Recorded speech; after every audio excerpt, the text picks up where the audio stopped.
ભરૂચ મનરેગા કૌભાંડ મામલે VTV news પર સૌથી મોટા સમાચાર। વીટીવી ન્યૂઝની ટીમ ભરૂચના સુણેવ ખુર્દ ગામે પહોંચી છે। વીટીવી ન્યૂઝના રિયાલિટી ચેકમાં સૌથી મોટો ખુલાસો થયો છે। રોડ પર માત્ર માટી પાથરીને કૌભાંડ આચરવામાં આવ્યું છે। રસ્તો તો નથી જ બન્યો, રોડ બન્યો ખરો પણ માત્ર કાગળ પર બન્યો છે, ધરાતલ પર કંઈ જ નથી કર્યું। કંટિયાજાળ ગામથી મોરગવા ફળિયા સુધી દેખાવ પૂરતો રસ્તો બનાવવામાં આવ્યો છે। મનરેગા પંચના કંટિયાજાળ ગામના લોકોની પોલીસે પૂછપરછ કરી। આ કામનો મુખ્ય ઉદ્દેશ્ય ગામના લોકોને રસ્તા માટે રોજગારી આપવાનો હતો। સ્થાનિકે પણ કહ્યું કે રસ્તાના નામે મોટું કૌભાંડ આચરવામાં આવ્યું છે।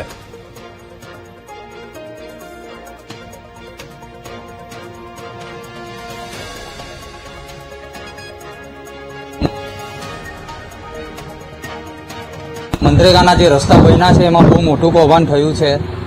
તો છેલ્લા કેટલાક સમયથી હું એની ચાર્જમાં હતો, પરંતુ અત્યારે જે ચાલી રહેલું છે દાહોદના કૌભાંડ પછી ભરૂચ જિલ્લામાં પણ આ કૌભાંડ અત્યારે થયું એવું સાબિત થયું છે અને પોલીસનો ધમધમાટ ચાલી રહ્યો છે। ત્યારે અત્યારે જેટલી તપાસ ચાલી રહી છે તેના દ્વારા એ સાબિત થઈ રહ્યું છે કે મનરેગામાં ભરૂચ જિલ્લામાં પણ બહુ મોટું કૌભાંડ થયું છે। આ રસ્તાનો મેન ઉદ્દેશ્ય એ હોય કે ગામના ગરીબ લોકોને મજૂરી આપી એ રસ્તા બનાવવાના હોય, પરંતુ આ મનરેગાના ટોટલ રસ્તા જીસીબીએ બનાવી ખાલી એની પૈસાની ઉજાપટ કરી ખાલી 50% જેટલા જ પૈસા રસ્તામાં વાપરીને કામ કરાયા એવું અત્યારે મને દેખાઈ રહ્યું છે। ને આ રસ્તા પરથી મારે ખેતી કરવા માટે જવું પડે છે ને બહુ તકલીફ પડે છે, મેન્ટલી થયું નથી ને પૈસા થોડાક ખવાયા છે એ મને એવું લાગે છે। વચ્ચે ઉભું રહી જાય છે તો નીકળવું નથી, મારે બીજું ટ્રેક્ટર લાવી કાઢવું પડે છે।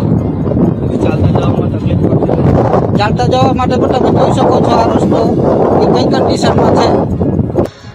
દાહોદમાં થયેલા મનરેગા કૌભાંડ બાદ ભરૂચની અંદર પણ મનરેગા કૌભાંડ ઉજાગર થયું છે, જેની અંદર હીરા જોડવા એમનો દીકરોને તથા રાજેશ ટેલરનો અટકાયત કરવામાં આવી છે।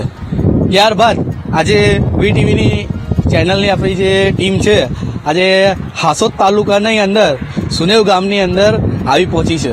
આજે હું તમને એ રસ્તા બતાવીશ કે જ્યાંથી મનરેગા કૌભાંડના સેમ્પલો લેવામાં આવ્યા હતા અને આ સેમ્પલો નિષ્ફળ ગયા છે, અને આ જે રસ્તાઓ છે તેની હાલત પણ હું બતાવીશ। આજે દ્રશ્યો તમને નિહાળો બતાવીશું કે આ જે રસ્તો છે જે હાસોડ મેઇન રોડથી જે રોડ જાય છે ખેતરોની અંદર, એ રોડની અંદર ટોટલી મેટલ વગરનો રોડ હોય અને મેટલ પાથરા ના હોય, માત્ર ને માત્ર રેતી પૂરણ કરીને આ રોડ બનાવવામાં આવેલો હોય તે લાગી રહ્યું છે। અને આની અંદર કોઈ જગ્યાએ મેટલનો ઉપયોગ થયો હોય એવા દ્રશ્યો દેખાતા નથી, જે આપણી ટીમ દ્વારા આ વસ્તુ ચકાસણી કરવામાં આવી રહી છે। હું તમને વિઝ્યુઅલ પણ બતાવીશ કે આની અંદર માત્ર ને માત્ર આ એકલું કિચડ જ દેખાઈ રહ્યું છે। આ જે તમે જોઈ શકો છો દ્રશ્યોની અંદર એ માત્ર કિચડ જ છે, માત્ર ને માત્ર રેતી, આમાં કોઈ જગ્યાએ મેટલનો અંશ તક નથી આવતો। એટલે આ વસ્તુ આપણે અહીંયા કહી શકીએ છીએ કે આ જે મનરેગા કૌભાંડની અંદર જે કામગીરી કરવામાં આવેલી છે એની અંદર ભ્રષ્ટાચાર થયો છે એવા અહીંયા આ રોડની ઉપર આપણે જોઈને એ વસ્તુ આપણે કહી શકીએ છીએ। અને આ જે ગામ છે તેની અંદર આવા અનેકો રસ્તાઓ એવા બીજા પણ છે જ્યાં મનરેગાની અંદર કૌભાંડ થયા છે, ત્યાં આગળ આપણે જશું એટલે એ વસ્તુ આપણે બતાવીશું। હું ગૌરવ પટેલ, વીટીવી ન્યૂઝ ભરૂચ। ભરૂચમાં થયેલા મનરેગા કૌભાંડ વીટીવીની ટીમ આજે કાંટિયાજાર ગામની અંદર ઉપસ્થિત છે। આજે આપણે રિયાલિટી ચેક કરીશું જે ભાતીજી મહારાજના મંદિરથી મોરવા જવાનો રસ્તો છે તે હાલમાં આપણે ઉપસ્થિત છે। જે હું રસ્તાને તમને વિઝ્યુઅલાઇઝ બતાવીશ કે આ જે રસ્તો છે એની અંદર આપણે જોઈ શકીએ છીએ કે મેટલ બહુ ઓછી માત્રામાં વાપરવામાં આવેલા છે, માટીની માત્રાઓ દેખાઈ જ રહી છે કે કેટલી વધુ પ્રમાણમાં છે। આજે વિઝ્યુઅલની અંદર આપણે જોઈ શકીએ છીએ કે માત્ર ને માત્ર દેખાવ પૂરતા જ મેટલો અંદર ઉમેરવામાં આવેલા હોય એવું ખાલી દ્રશ્યની અંદર આપણે જોઈ શકીએ છીએ, નિહાળી શકીએ છીએ।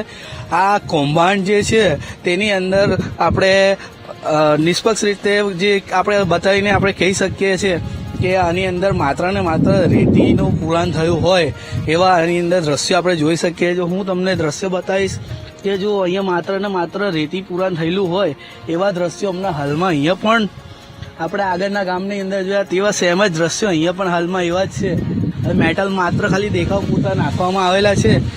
જે હાલની અંદર આ જે દ્રશ્યો તમને બતાવ્યા તે આપણે રિયાલિટી ચેક કર્યું અને એના પરથી આપણે જોઈ શકીએ છીએ કે આ ગામની અંદર માત્ર રેતીનું પુરાણ થયેલું હોય, મેટલ માત્ર દેખાવ પૂરતા નાખેલા હોય તે દ્રશ્ય આપણે જોયા. હું ગૌરવ પટેલ, VTV ન્યૂઝ ભરૂચ.